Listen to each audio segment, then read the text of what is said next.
একটা স্কুলে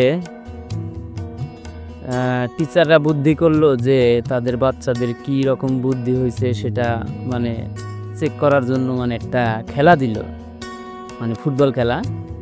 লোহার একটা বল নিয়ে বাচ্চাদের সামনে দিল যে খেলো। পরে বাচ্চা পোলাপানগর কি বুদ্ধি হয়েছে, ওরা তো যার যার মতো মানে লাইথান শুরু করে দিছে। কিন্তু একটা বাচ্চা আবার ঝাপটি মেরে দাঁড়া রয়েছে। টিচাররা তো মনে করছে কাম হয়েছে, একটা বাচ্চা তো অন্তত বুদ্ধিমান, ও তো জিতে গেল, তাইলে ওকে পুরস্কার দেওয়া উচিত। পরে সেই খুশি টিচাররা যে একটা বাচ্চা খুব বুদ্ধিমান, এই স্কুলের মধ্যে সবচাইতে বেস্ট। পরে কয়, তা বাবা তুমি শট দেও নাই কে, তুমি কিসের নিয়ে তুমি দাঁড়ায় আসাও? কয়, আমি তো হেড দেওয়ার জন্য বসে আছি, বলো ওটা না হেডও দিতে পারতেছে না। আসলে কিছু কিছু মানুষ আমাদের সমাজে আছে, মানে দেখে মনে হয় যে খুব বুদ্ধিমান, কিন্তু এতটাই বোকা মানে কল্পনারও বাইরে। এরকম মানুষ আছে, এটাই বাস্তব, এটা মেনে নিতে হবে, মেনে না নিলে কিছু করার নাই।